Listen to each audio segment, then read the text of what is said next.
क्या हुआ माँ, बहुत परेशान लग रही हो? बेटी, आज हमारे घर में अन्न का एक दाना भी नहीं बचा। माँ तुम फिक्र मत करो, आज हमें बहुत बड़े घर से एक इनविटेशन मिला है। हमारे स्कूल में एक लड़की पढ़ती है, उसके पापा के इस शहर में बहुत सारे होटल हैं। उसने आज हम सभी कॉलेज के स्टूडेंट्स को इनवाइट किया है माता पिता के साथ। आपको भी मेरे साथ चलना होगा। ठीक है बेटी, तो जल्दी से तैयार हो जाओ, शाम को ही हमें निकलना है। दोनों फटे पुराने गरीबों वाले कपड़े पहनकर उस अमीर लड़की रागिनी के घर के बाहर पहुंचे। बंगला देखकर उसकी माँ की आंखें खुली की खुली रह गई। वो बिल्कुल व्हाइट हाउस जैसा लग रहा था। क्या हुआ माँ? ऐसा बंगला मैंने आज तक नहीं देखा ममता। खैर, जैसे दोनों माँ बेटी उस बंगले के अंदर गए तो देखा चारों तरफ एक से एक अमीर इंसान था। सबने महंगे महंगे कपड़े पहन रखे थे। तभी रागिनी उनके पास आई। दोस्तों, ये देखो हमारे कॉलेज की सबसे होनहार लड़की। जोरदार तालियों से इनका स्वागत करो। सभी लोग उन दोनों को अजीब नजरों से देखने लगे, लेकिन रागिनी के कहने पर सब जोर जोर से तालियां बजाने लगे। बेटी, तुम्हारी सहेली इतनी अमीर होने के बावजूद कितनी संस्कारी है। हम गरीबों की भी कितनी इज्जत कर रही है। खैर, थोड़ी देर बाद खाना शुरू हुआ। सभी लोग खाने की लग्जरी टेबल्स पर बैठ गए और वेटर उन्हें खाना सर्व करने लगे। ममता भी अपनी माँ को लेकर एक टेबल पर बैठ गई। तभी रागिनी और उसकी माँ उसके पास आई। रागिनी, इन्हें यहाँ बैठने को किसने कहा? इन्हें अपनी जगह दिखाओ। अब हाँ माँ, आप फिक्र मत करो, मैं देखती हूँ। ममता, आंटी, आप लोग यहाँ कहाँ बैठ गए अमीर लोगों के बीच? आप लोग यहाँ नीचे जमीन पर बैठ जाइए, आप लोगों की जगह यही है। ये तो किस तरह बात कर रही है? ममता, तुम बहुत मासूम हो। तुम्हें क्या लगा था वो तालियां तुम्हारे सम्मान में मैंने बजवाई थी?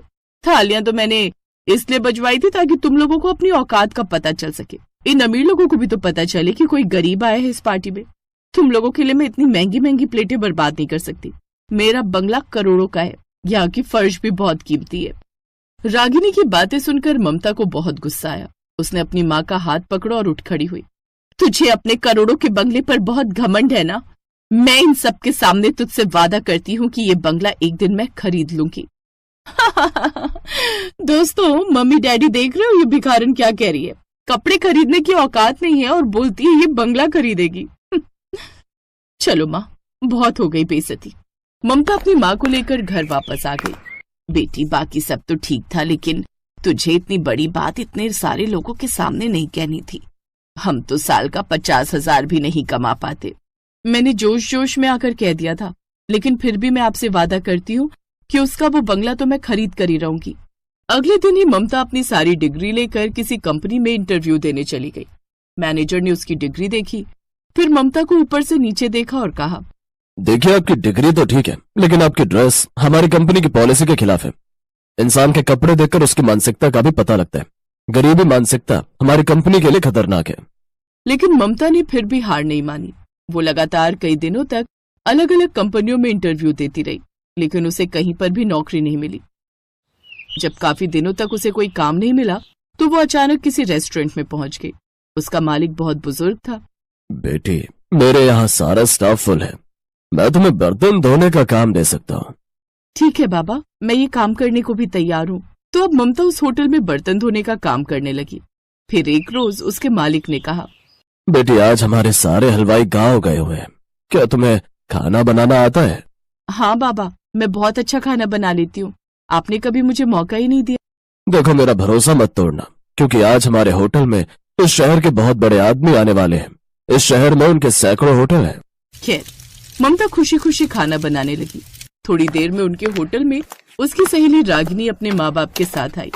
इसका मतलब बाबा रागिनी के पापा की बात कर रहे थे। रागिनी अपने माँ बाप के साथ एक टेबल पर बैठ गई, लेकिन उसने ममता को बर्तन धोते हुए और खाना बनाते हुए देख लिया था।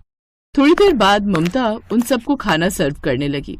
तू तो मेरा बंगला खरीदने वाली थी ना, और यहाँ पर बर्तन धो रही है, खाना बना रही है और हमारे लिए खाना सर्व कर रही है।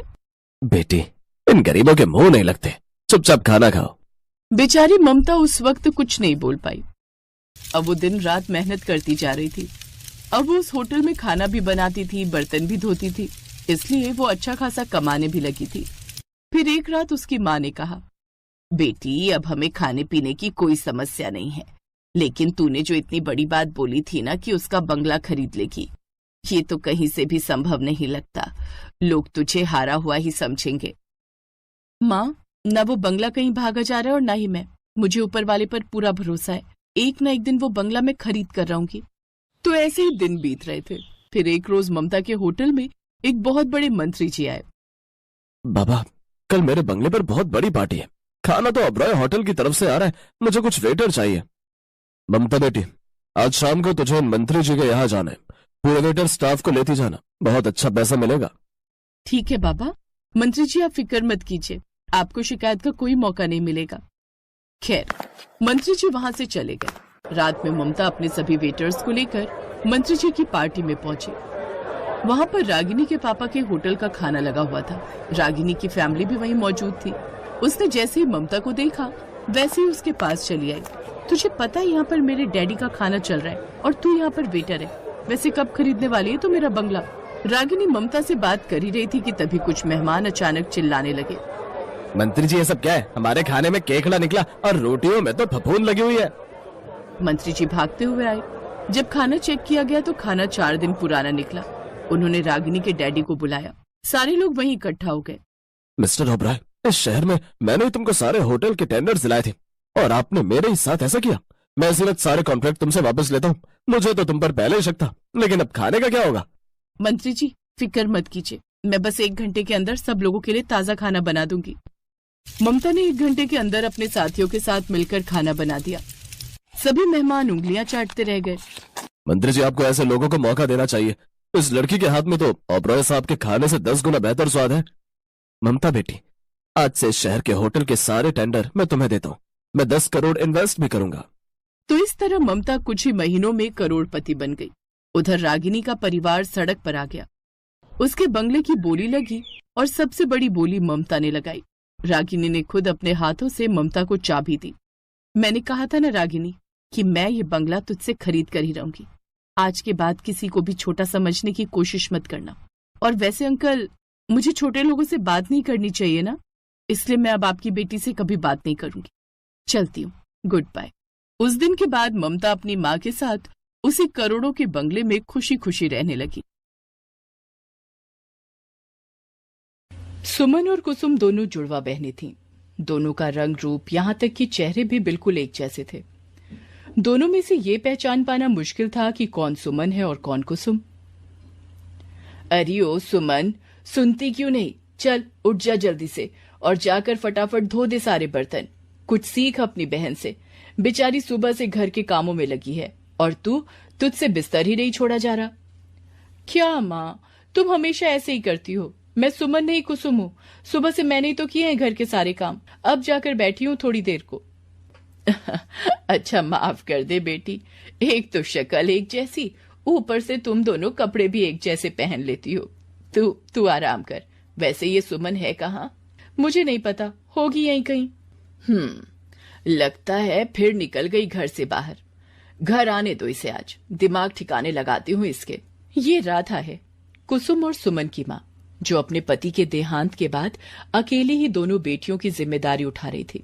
कई बार खुद राधा भी कुसुम और सुमन में अंतर नहीं कर पा रही थी। असल में जिसे वो आराम करने को कह गई वो कुसुम नहीं बल्कि सुमन थी, जिसने बड़ी ही आसानी से अपनी माँ को बेवकूफ बना दिया था। अरे सुमन, तू यहाँ बर्तन धो रही है? चल अच्छा है, जल्दी से कर ले और फिर खाना बनाने में मेरी मदद करना। ठीक है माँ, आप चलो, मैं अभी आती हूँ। 1 मिनट, क्या कहा तूने? उफ, इस बदमाश ने मुझे फिर से पागल बना दिया। तू कुसुम है ना? हाँ माँ, कोई बात नहीं, जाने दो। मैं ये बर्तन धो के खाना बनवा दूंगी आपके साथ। अरे ऐसे कैसे? कितना काम करेगी तू? और ये महारानी बस आराम ही करेगी क्या? तू छोड़, ये बर्तन छोड़ दे फौरन। राधा फौरन सुमन को बुलाने के लिए आती है, लेकिन सुमन पहले ही वहां से गायब हो चुकी थी। ये कहाँ गायब हो गई? अभी तो यहीं पर थी। कहाँ जाएगी माँ? तुम्हारे डर से चली गई होगी घर से बाहर। अभी थोड़ी देर में आ जाएगी। नहीं, आज मैं इसे घर में घुसने ही नहीं दूंगी। घर का एक काम नहीं करती, ऊपर से झूठ भी बोलने लगी है। जाने दो ना माँ। माना कि अपनी सुमन थोड़ी शरारती है, लेकिन दिल की अच्छी है वो। ये तो आप भी जानती हो ना।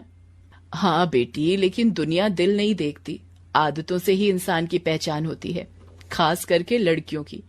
यहाँ तो तू इसकी गलतियां ढाक लेती है, पर ससुराल में वहां कौन करेगा इसकी हिमायत?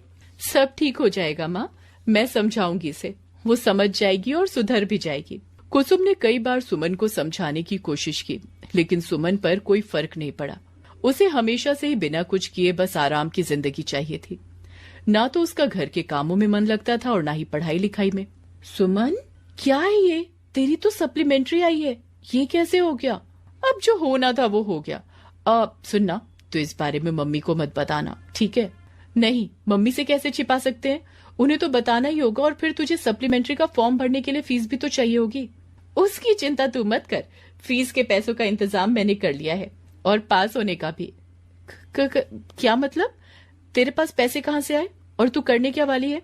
अरे वो मेरा दोस्त है ना सूरज, उसने सारी सेटिंग कर रखी है, सब हो जाएगा। बस तू मम्मी के सामने अपना मुंह बंद रखना, समझी ना? लेकिन सुमन, ये गलत है। अब भी वक्त है, तू मन लगाकर पढ़ाई कर, मैं तेरी मदद करूंगी। चुप कर तू, और मम्मी के सामने भी चुप ही रहना, समझी? कुसुम सीधी साधी थी, लेकिन बहुत समझदार भी। वो हमेशा सुमन की गलतियों को छिपा लेती थी और अपनी माँ राधा से कुछ भी नहीं कहती थी, क्योंकि वो राधा के संघर्ष को समझती थी और नहीं चाहती थी कि किसी भी वजह से राधा को तकलीफ पहुंचे। दूसरी तरफ सुमन थी, जिसे ना तो अपनी माँ की तकलीफों से कोई मतलब था और ना खुद के भविष्य से।